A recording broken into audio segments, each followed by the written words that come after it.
أعوذ بالله من الشيطان الرجيم بسم الله الرحمن الرحيم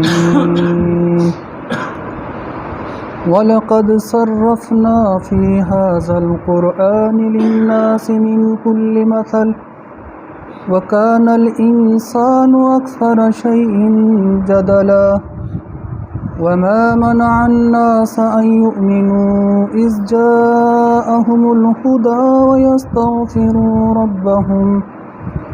وَيَسْتَغْفِرُوا رَبَّهُمْ إِلَّا أَن تَأْتِيَهُمْ سُنَّةُ الْأَوَّلِينَ أَوْ يَأْتِيَهُمُ الْعَذَابُ قُبُلًا وَمَا نُرْسِلُ الْمُرْسَلِينَ إِلَّا مُبَشِّرِينَ وَمُنذِرِينَ وَيُجَادِلُ الَّذِينَ كَفَرُوا بِالْبَاطِلِ لِيُدْحِضُوا بِهِ الْحَقَّ وَاتَّخَذُوا آيَاتِي وَمَا أُنذِرُوا هُزُوًا وَمَنْ أَظْلَمُ مِمَّنْ ذُكِّرَ بِآيَاتِ رَبِّهِ فَأَعْرَضَ عَنْهَا وَنَسِيَ مَا قَدَّمَتْ يَدَاهُ إِنَّا جَعَلْنَا عَلَى قُلُوبِهِمْ أَكِنَّةً أَن يَفْقَهُوا وَفِي آذَانِهِمْ وَقْرٌ وَإِن تَدْعُهُمْ إِلَى الْهُدَى فَلَن يَهْتَدُوا إِذًا أَبَدًا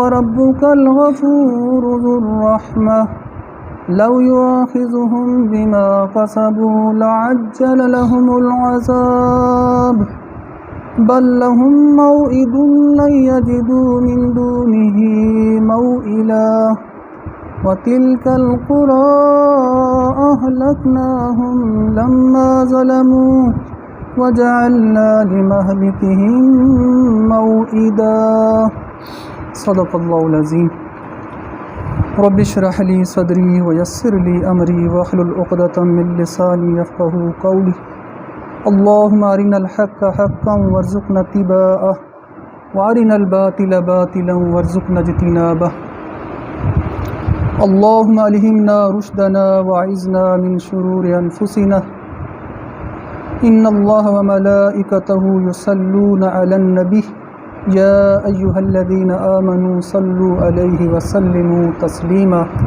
اللهم صل على محمد وعلى آل محمد كما صليت على إبراهيم وعلى آل إبراهيم إنك حميد مجيد اللهم بارك على محمد وعلى آل محمد كما باركت على إبراهيم وعلى آل إبراهيم إنك حميد مجيد آمین یا رب العالمین۔ سورہ کہف کا 8واں رکوع اور آیت نمبر 54 سے لے کر 59 تک 5 آیات میں نے آپ کے سامنے تلاوت کی، 6 آیات۔ آج انشاءاللہ ان آیات پر تذکیر کریں گے۔ تذکیر کسے کہتے ہیں جی؟ یدہانی۔ اللہ پاک نے بنیادی ہدایت ہمارے اندر ودیت کر دی ہے، فَأَلْهَمَهَا فُجُورَهَا وَتَقْوَاهَا۔ اس ہدایت کی تفصیلات کے لیے اللہ پاک نے پھر انبیاء کا سلسلہ شروع کیا، رسولوں کا سلسلہ شروع کیا، کتابوں کا سلسلہ شروع کیا۔ اس قرآن کا ایک نام ہے الذکرہ۔ ذکر کہتے ہیں یاد دلانے کو، یعنی ایک چیز بندہ بھول جاتا ہے اس کو یاد کرانے کو۔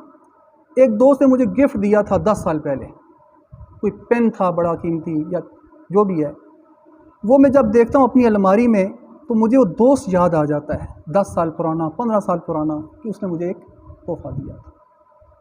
اسی طرح وہ ہدایت ہمارے اندر اللہ پاک نے رکھی، ہماری فطرت میں رکھی ہے، ہم بھول جاتے ہیں۔ اس بھول کو ختم کرنے کے لیے اللہ پاک نے یہ بندوبست کیا ہے، اللہ پاک نے اپنا کلام نازل کیا ہے۔ اس کا ایک نام قرآن پاک کا الذکرہ بھی ہے۔ الذکرہ کا مطلب ہے یاد دلانا، کوئی نئی چیز نہیں بتا، بلکہ جو ہمارے اندر ہے اس کو یادہانی کرانا اور اس کی تفصیلات آگے بیان کرنا۔ تو یہ تذکیر بالقرآن ہے جی۔ وَلَقَدْ صَرَّفْنَا فِي هَذَا الْقُرْآنِ لِلنَّاسِ مِنْ كُلِّ مَثَلٍ، اور یقیناً ہم نے طرح طرح سے بیان کی ہے اس قرآن میں لوگوں کے لیے ہر قسم کی مثالیں طرح طرح، جس طرح پیچھے بھی پڑھ چکے ہیں۔ اللہ پاک نے دنیا کی زندگی کی ایک مثال بیان کی ہے، کس طرح جی؟ ایک کھیتی کی مثال دی ہے، بارش کی مثال دی ہے، کھیتی للاتی ہے اور فصل دیتی ہے، پھر چورا چورا ہو جاتی ہے۔ سورہ حدید میں نے بیان کی تھی، اعلموا انما الحیات الدنیا لعب و لہو و زینۃ و تفاخر و تکاثر فی الاموال والاولاد۔ دو شخصوں کا معاملہ، ڈائلاگ، مکالمہ بیان ہوا ہے پچھلے رکوع میں۔ طرح طرح کی مثالیں اللہ پاک نے بیان کی۔ ایک پھول کا مضمون 100 رنگ سے، تاکہ مزاج بھی مختلف ہوتے ہیں انسانوں کے اندر، کوئی زیادہ منطقی انسان ہوتا ہے، کوئی جذبات زیادہ اس کو اپیل کر رہے ہوتے ہیں، تو اللہ تعالیٰ نے اسی طرح کی، جس طرح کی اللہ پاک نے بنایا انسان کو، طرح طرح کی مثالیں بیان کر دی ہیں، تاکہ کل یہ انسان عذر نہ پیش کر سکے میرے تک تو کچھ پہنچا نہ۔ طرح طرح کی مثالیں اللہ پاک نے بیان کر دی ہیں۔ وَكَانَ الْإِنسَانُ أَكْثَرَ شَيْءٍ جَدَلًا، اور ہے انسان ہر چیز سے زیادہ جھگڑنے والا، ساری مخلوقات سے زیادہ جھگڑالو کون سا ہے جی؟ یہ انسان ہے۔ یہ اس کی کمزوری ہے، یہ اللہ پاک نے کمزوری رکھی ہے، یہ ہمارا امتحان ہے۔ ہم نے جھگڑالو نہیں بننا ہے، یہ ہماری کمزوری ہمیں پتہ ہونا چاہیے کہ ہمارے اندر یہ اللہ پاک نے رکھی ہے، لیکن ہم نے اس کمزوری کو حاوی نہیں ہونے دینا اور اس کمزوری کو ختم کرنا ہے۔ دیکھیں دین کا بنیادی مقدمہ کیا ہے؟ 3 جملوں میں بیان ہے جی۔ دین کا بنیادی مقدمہ کیا ہے جی؟ اس کائنات کا تنے تنہا خالق، مالک، رازق وہ ایک ہستی ہے، اللہ ہے۔ یہاں سے بات سٹارٹ ہوئی، اللہ کی وجود۔ نمبر 2، میں اپنے وجود کو دیکھتا ہوں، انسانوں کو دیکھتا ہوں، 6 ارب انسان اللہ پاک نے پیدا کر دیے، اس سے پہلے جو مر گئے، آئیں گے، کیوں پیدا ہوئے؟ اللہ نے بتایا یہ دنیا کی زندگی امتحان کے لیے۔ خلق الموت والحیات لیبلوکم ایکم احسن عملا، یہ دوسرا مقدمہ۔ میں مرتا ہوں، میرے باپ داد مر رہے ہیں، میں موت اپنی آنکھوں سے دیکھتا ہوں، جنازے اٹھاتا ہوں، دفناتا ہوں، میں بھی مر جاؤں گا کل، کہاں جا رہا ہوں؟ اللہ فرماتے ہیں کہ ایک بڑے حساب کے دن آپ کو بلایا جائے گا، فردن فردن میرے سامنے آپ کھڑے ہوں گے، پوری زندگی کا حساب دو گے۔ اگر اس حساب میں کامیابی مل گئی تو ہمیشہ ہمیشہ کے لیے جنت ہے، اور اس حساب میں ناکامی مل گئی تو ہمیشہ ہمیشہ کے لیے ناکامی ہے، یہ آخرت کی۔ یہ بنیادی مقدمہ ہے۔ اس کی پھر تفصیلات کے لیے، اس کے دلائل کے لیے، استدلال کے لیے اللہ پاک نے طرح طرح کی دلائل دی ہیں، تاکہ کوئی انسان کے اندر کمی نہ رہ جائے، دلائل کو ماننے میں، اس کے یقین کی کمی میں، ایمان کی کمی۔ کاش ہم اس قرآن کو اس نگاہ سے دیکھیں تو پھر ہمارے اندر وہ یقین جو کہتے ہیں نا برننگ فیتھ، وہ پیدا ہوگا۔ وہ برننگ فیتھ ہماری زندگی میں پھر کیا کرے گا؟ انقلاب پیدا کرے گا۔ اور قرآن چاہتا ہی ہے، قرآن زندہ لوگوں کا کلام ہے اور زندہ لوگوں کے لیے آیا ہے، لیکن ہم نے اس کو سمجھا ہے مردوں کو بخشوانے کے لیے، ایصال ثواب کے لیے اس کو سمجھ لیا ہے۔ بہت بڑی محرومی کی بات ہے، بہت بڑی محرومی کی بات ہے۔ تو اللہ پاک نے طرح طرح کی مثالیں کیوں بیان کی ہیں؟ اس لیے بیان کی ہیں کہ انسان اس عقل کو کام میں لائے، سوچے سمجھے، تاکہ اس کے اندر کی دنیا بدل جائے اور اس کی زندگی کا رخ ٹھیک ہو جائے۔ لیکن ہے یہ انسان بڑا ہی جھگڑالو۔ وَمَا مَنَعَ النَّاسَ أَن يُؤْمِنُوا إِذْ جَاءَهُمُ الْهُدَىٰ، اور نہیں روکا لوگوں کو کہ ایمان لے آتے جب آئی ان کے پاس ہدایت، یعنی انبیاء آ گئے، رسول آ گئے، انہوں نے کتابیں لائیں، تورات، انجیل آئی، اور پھر ان کا فائنل ورژن یہ قرآن پاک آ گیا ہے، الہدا آ گیا ہے۔ تو لوگوں کو تو چاہیے کہ لپک کر اس ہدایت کو ریسیو کرتے، لبائی کہتے، کیوں نہیں ہوا؟ اللہ بیان فرما رہے کیوں نہیں انہوں نے ہدایت کو فالو کیا، کیوں منع ہو گئے، کیوں رک گئے، کیوں رکاوٹ بن گئی ان کو اس ہدایت کو فالو کرنے میں۔ وَيَسْتَغْفِرُوا رَبَّهُمْ، اور بخشش مانگتے اپنے رب سے۔ یہ بھی ان کے اندر کیفیت پیدا ہوتی، ہدایت کو فالو کرتے، اور زندگی جو ہوتی ہے نا، زندگی جو گزارتے تو بڑے ہی استغفار والی زندگی گزارتے، استغفار والی کیفیت کے ساتھ زندگی گزارتے۔ یہ کیوں نہیں ہوا؟ إِلَّا أَن تَأْتِيَهُمْ سُنَّةُ الْأَوَّلِينَ أَوْ يَأْتِيَهُمُ الْعَذَابُ قُبُلًا، مگر اس بات نے کہ آئے ان پر پہلوں کا معاملہ، پہلے سے ایک روش چلی آ رہی ہے انسانوں کی، انبیاء نے معجزے پیش کیے، ڈیمانڈ کے مطابق انبیاء نے ان کی ڈیمانڈ پوری کر دی، پھر بھی نہیں مانے، اللہ نے پھر عذاب ان پر بھیجا، اتمام حجت کر دی تو اللہ عذاب بھیجا، اور پھر عذاب قبولا کیا ہوگا؟ کل قیامت دن عذاب آئے گا۔ تو نہ ماننے کی جو روش انہوں نے اپنائی ہوئی ہے، ان پر بھی وہی بیتے گی جو پچھلی قوموں پر بیتی تھی، قوم عاد پر، قوم سمود پر، قوم لوط پر، ٹھیک ہے جی۔ اسی طرح جتنے بھی رسول آئے جن قوموں پر آئے، ان قوموں نے نہیں مانا تو ان کو نیست و نابود کر دیا گیا دنیا ہی میں۔ ایک عذاب تو آخرت میں پورے کا پورا ملے گا، اس عذاب کی ایک قسط اللہ پاک نے دنیا ہی میں دکھا دی، یہ اسی کا انتظار کر رہے ہیں جس طرح پہلوں پر یہ عذاب آیا۔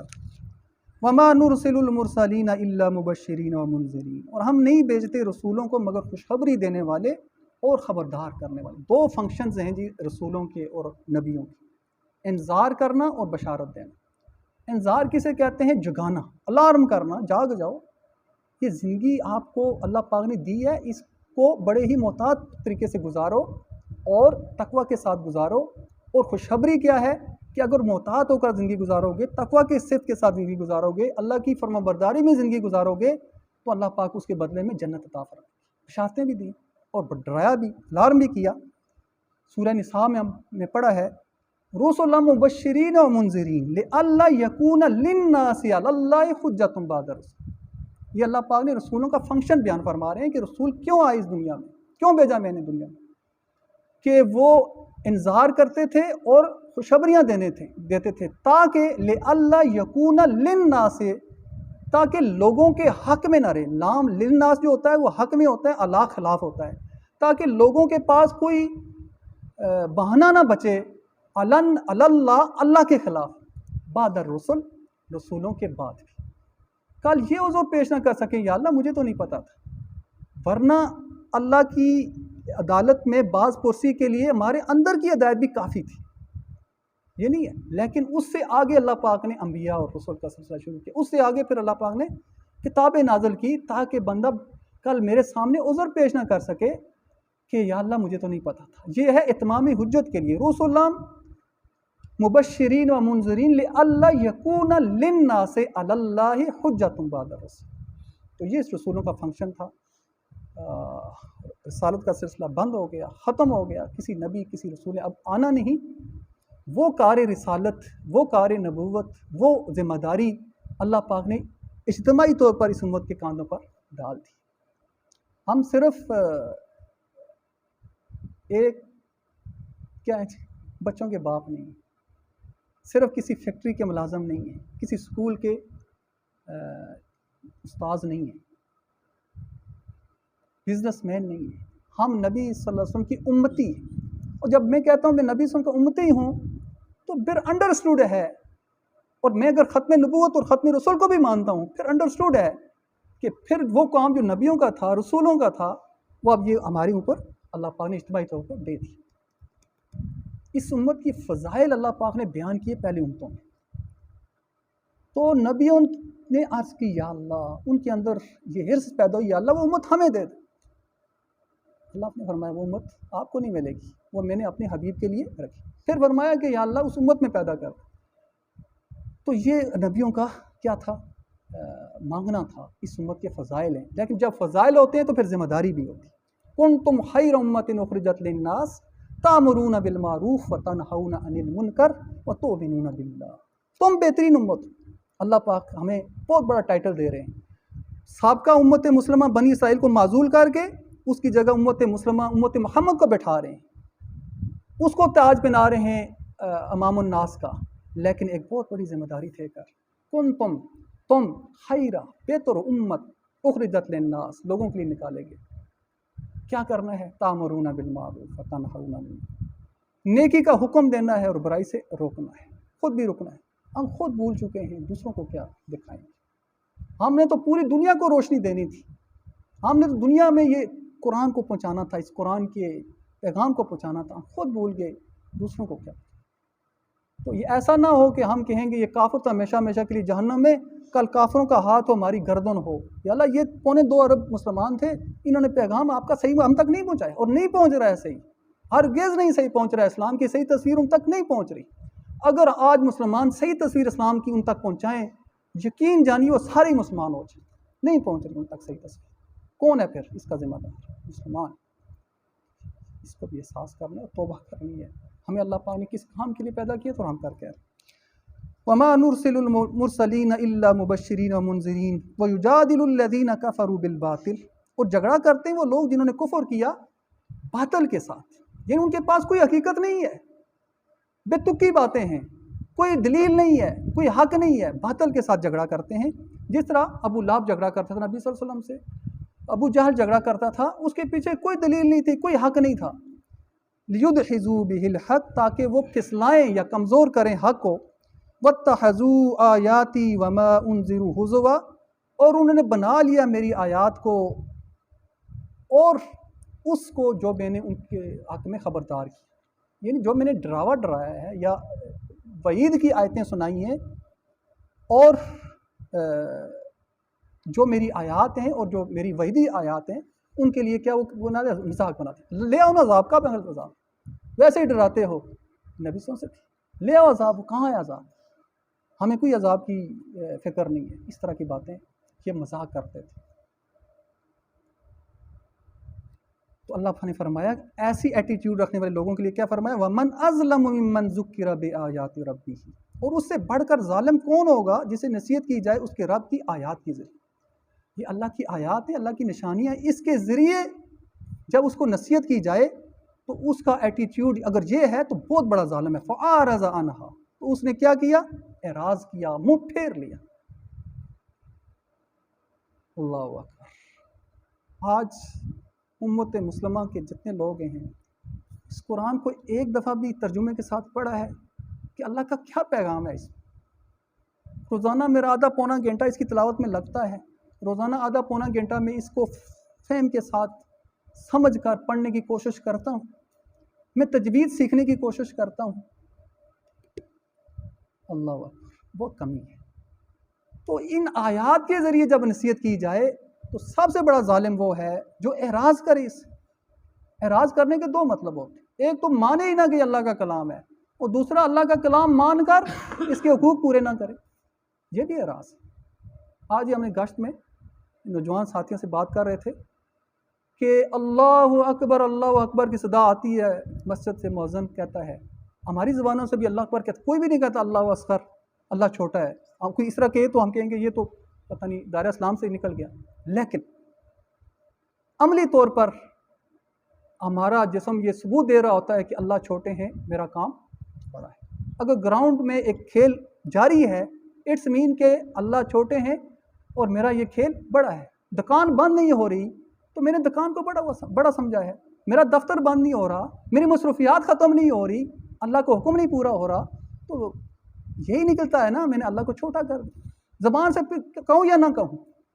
اسی طرح اس قرآن کی آیات کی نصیحت جب کی جاتی ہے تو اعراض کرتے ہیں، تو اعراض کے بڑے مطلب ہے، اس کے بھی بڑے بڑے کافروں کا اعراض اور ہے، مسلمانوں کا اعراض اور ہے۔ وہی میں کہتا ہوں کہ ایک دفعہ ہم نے پڑھا اس کا ترجمہ، اللہ کا کیا پیغام ہے، بالکل سارے تعصب سے ہٹ کر، ساری اینکیں اتار کر کہ اللہ کا کلام میرے پاس آیا ہے، اور یہ کافر بھی مانتے ہیں، اگر وہ اللہ کا کلام نہیں بھی سمجھتے وہ مانتے ہیں کہ یہ قرآن وہی ہے جو نبی صلی اللہ علیہ وسلم پر جو پیش کیا تھا، ان پر اترا تھا، جو پیش کیا تھا وہی ہے، یہ تو وہ بھی مانتے ہیں، وہ ہمارے پاس محفوظ ہے۔ اِنَّا نَحْنُ نَزَّلْنَا الذِّکْرَ وَإِنَّا لَهُ لَحَافِظُونَ، ہمیں کتنی طلب ہے، کتنی آرزو ہے، کتنا جذبہ ہے اس قرآن کو سیکھنے کا، اس پر عمل کرنے کا، اور اس قرآن کے پیغام کو آگے لوگوں تک پہنچانے کا۔ تو اگر یہ ہے اعراض ہے، وَنَسِيَ مَا قَدَّمَتْ يَدَاهُ، اور دوسرا جرم غفلت، اور بھول جائے وہ اعمال جو آگے بھیجے ہیں ان کے دونوں ہاتھوں نے۔ یہ دو چیزیں بڑی ہی ہمارے معاشرے میں پھیل چکے ہیں، اعراض کرنا اور غفلت، آگے کی کوئی فکر نہیں، بس ٹھیک ہے جی غفلت میں زندگی گزر رہی ہے۔ تو اس کا کیا پھر انجام ہو سکتا ہے، اللہ نے بیان فرما دیا، إِنَّا جَعَلْنَا عَلَىٰ قُلُوبِهِمْ أَكِنَّةً أَن يَفْقَهُوهُ، ہم نے ڈال دی ان کے دلوں پر پردے تاکہ وہ قرآن کو سمجھ ہی نہ سکے۔ جب یہ رویہ ہوگا ان کا قرآن کے ساتھ تو اللہ کی طرف سے بھی عذاب کی شکل یہ ہوگی، اللہ ان کے دلوں پر کیا کر دیں گے؟ پردے ڈال دیں گے. ختم اللہ علی قلوبہم وعلی سمعہم وعلی ابصارہم غشاوہ. تو یہ جو ختم اللہ ہو، یہ پروسیس بڑا سلو ہوتا ہے، یہ نہیں ایک دم ہو جاتا ہے. اللہ پاک حق دکھاتے رہتے ہیں، حق دکھاتے رہتے ہیں. بندہ جب اگنور کرتا رہتا ہے، ایک ٹائم آتا ہے کہ اللہ پاک پھر مہر کر دیتے ہیں. ایسا نہ ہو جائے. اگر ہم اس قرآن سے اعراض کرتے رہیں گے اور اس کی ہدایت کو فالو نہیں کریں گے اور غفلت برتیں گے تو ایسا نہ ہو کہ ہمارے دلوں پر کیا ہو جائے؟ پردے پڑ جائیں، پھر قرآن کو ہم سمجھ ہی نہ سکیں. وفی آذانہم وقرا، اور ان کے کانوں میں بوجھ. کانوں میں بوجھ ہے تو نبی بتا رہا ہے، رسول اللہ کا نمائندہ ان کو دعوت دے رہا ہے، لیکن بات قانون کے نیچے سے نہیں پہنچ رہی. وَإِن تَدْعُوهُمْ إِلَى الْهُدَىٰ، اور اگر ہے نبی آپ ان کو بلائیں ہدایت کی طرف، فَلَن يَهْتَدُوا إِذًا أَبَدًا، تو ہرگز نہیں پائیں گے ہدایت اس صورت میں کبھی بھی. یعنی یہ اب ان کا معاملہ ہو گیا ہے کہ ان کے دلوں پر مہر لگ چکی ہے، اب ہدایت کے قابل نہیں رہے، اب ہدایت وہ فالو نہیں کریں گے. وَرَبُّكَ الْغَفُورُ ذُو الرَّحْمَةِ، اور آپ کا رب بہت بخشنے والا ہے اور رحمت والا ہے. اس کے بعد بھی اللہ کی اتنی بڑی عنایات، اللہ کی رحمتیں، اللہ ڈیل دیتا رہتا ہے. یہ رسولوں کا سلسلہ کیوں شروع کیا ہے؟ تاکہ وہ الارم کریں. پھر بھی اتنا کرنے کے بعد بھی اللہ کی اس رحمت اور اس بخشنے والے انداز کو اگنور کر کے جو پھر عذاب کا مستحق ہو جائے تو واقعی پھر وہ نکما ہی نکما ہے. اللہ نے تو بہت اسباب پیدا کیے ہیں اپنی طرف آنے کی، ہدایت کی. وَرَبُّكَ الْغَفُورُ ذُو الرَّحْمَةِ، اور آپ کا رب بہت بخشنے والا ہے اور بڑا ہی رحمت والا ہے. اللہ پاک نے اپنے کلام کا آغاز ہی کیا ہے، الحمدللہ رب العالمین الرحمن. کیا ہے؟ اور اللہ پاک نے اپنے عرش پر لکھا ہوا ہے کہ میری رحمت میرے غصے پر حاوی ہے. اور اللہ پاک نے اپنی رحمت کے 99 حصے رکھے ہوئے ہیں انسانیت کو نچھاور کرنے کے لیے روز قیامت. وہ بڑا رحیم ہے، بڑا ہی رحمان ہے. لیکن اس کا ہرگز یہ مطلب نہیں ہے کہ ہم باغی ہو جائیں، ہم سرکش ہو جائیں، بلکہ اس رحمت کو ہم لیں. اب موسلا دھار بارش ہو رہی ہے تو بنجر زمین کا کوئی فائدہ نہیں ہوگا، لیکن جو زمین تھوڑی سی بھی زرخیز ہوگی نا تو وہاں غلہ اگائے، وہاں فصلیں اگے گی انشاءاللہ. تو ہمارا دل اگر بنجر ہے تو پھر اللہ کی رحمت چاہے موسلا دھار بارش کی طرح برس رہی ہے کوئی فائدہ نہیں ہوگا. لیکن دل کے پیالے کو کھلا تو رکھنا ہے نا، تو پھر اللہ کی رحمتیں آئیں گی. وَرَبُّكَ الْغَفُورُ ذُو الرَّحْمَةِ لَوْ يُؤَاخِذُهُم بِمَا كَسَبُوا لَعَجَّلَ لَهُمُ الْعَذَابَ، اگر وہ پکڑ لیتا انہیں اس پر جو انہوں نے کمایا تو پھر تو جلدی اللہ کا عذاب لے آتا. جس طرح وہ عذاب مانگ رہے ہیں، اور اللہ پاک کی ایک سنت ہے کہ وہ مہلت دیتے رہتے ہیں. اگر وہ مہلت نہ ہوتی تو پھر تو دنیا میں کوئی انسان بچتا ہی نہ. ان کی ڈیمانڈ پر تو پھر سارے ہی ملے میٹ ہو جاتے. قریش مکہ کی بھی ڈیمانڈ تھی، اسی طرح جن قوموں کے پاس رسول ہے وہ یہی ڈیمانڈ کرتے لے آؤ عذاب. تو ان کے ڈیمانڈ پر اللہ عذاب لے آتا یا مہلت نہ دیتا، ڈیل نہ دیتا، تو پھر تو سارے ہی ختم ہو جاتے. ایسا نہیں ہے، اللہ پاک کی سنت ہے. اللہ پاک نے اس سنت اتمام حجت کے بعد عذاب کا فیصلہ کیا ہوا ہوتا ہے. بل لہم موعد لا یجدوا من دونہ موئلا، بلکہ ان کے لیے ایک وعدے کا وقت ہے، وہ ہرگز نہیں پائیں گے ان سے پناہ کی جگہ. اس میں یہ بھی ہے کہ نبی کے پاس اس کا اختیار نہیں ہے وہ عذاب لے آئے. ٹھیک ہے، وہ اللہ کے پاس جب لائیں گے لے آئیں گے. ایک وقت مقرر ہے ہر قوم کے لیے، ہر شخص کا بھی ایک وقت مقرر ہے، ہر قوم کے لیے بھی وقت مقرر ہے. جب وقت مقرر آ جاتا ہے تو پھر دیر نہیں لگتی. تو پاکستانی قوم کا بھی وقت مقرر ہے. ڈر لگتا ہے باہر کے حالات دیکھ کر، سیاسی حالات دیکھ کر، مذہبی حالات دیکھ کر، عوام کے حالات دیکھ کر یقین جانے ڈر لگتا ہے کہ اللہ کا وہ وقت ملک ختم نہ ہو جائے اور اللہ پاک ہمیں عبرت کی نشان نہ بنا دے. 1971 میں ہم عبرت کا نشان نہیں بنے تھے.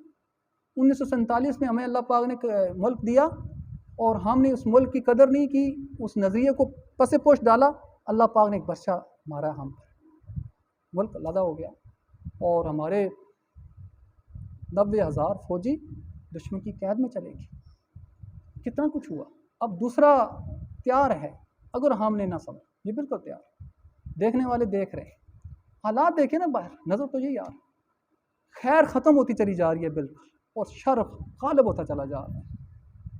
اور اس شر پر ہم کیا کر رہے ہیں؟ فخر کر رہے ہیں. یہ بھی تو پھر تو تباہی ہے. تو ایک وقت مقرر ہے، وقت مقرر جب آ جائے گا تو پھر دیر نہیں لگے گی. وَتِلْكَ الْقُرَىٰ، اور یہ بستیاں ہیں، اہلکناہم لما ظلموا، ہم نے تباہ کر دیا ان کو رہنے والوں کو جب انہوں نے ظلم کی۔ اللہ ظلم کو کبھی معاف نہیں کرتے، کفر کو معاف کرتے رہتے، ڈھیل دیتے رہتے، کفر چلتا رہتا، لیکن جہاں ظلم ہوگا اللہ پاک ظالم کے ساتھ کرتے، مظلوم کی آہ اللہ کے عرش کو پھاڑ دیتی ہے۔ کتنے مظلوموں کی آہیں نکل رہی ہیں جن کے پاس آٹا نہیں پہنچ رہا، جی کس کی ذمہ داری؟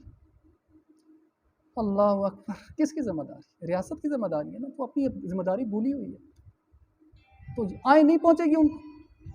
وَتِلْكَ الْقُرَىٰ أَهْلَكْنَاهُمْ لَمَّا ظَلَمُوا وَجَعَلْنَا لِمَهْلِكِهِمْ مَوْعِدًا، اور ہم نے طے کر دیا تھا ان کی ہلاکت کے لیے ایک مقررہ وقت۔